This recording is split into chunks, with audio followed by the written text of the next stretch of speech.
This is like the middle of the afternoon and it looks like evening, and look how fast those rains are coming down. Almost torrential. So it looks like I just might go out to find myself some floods today. Wow, look at the rain blowing that wind.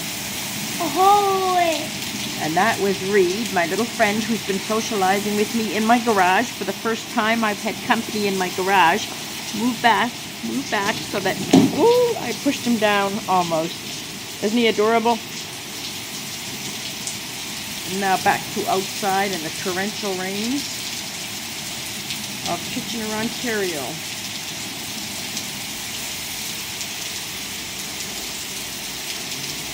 And there's also some thunder and lightning going on out there too.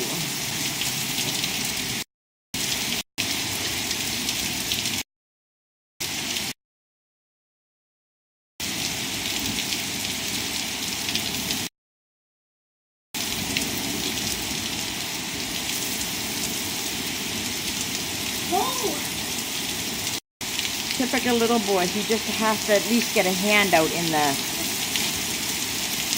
storm.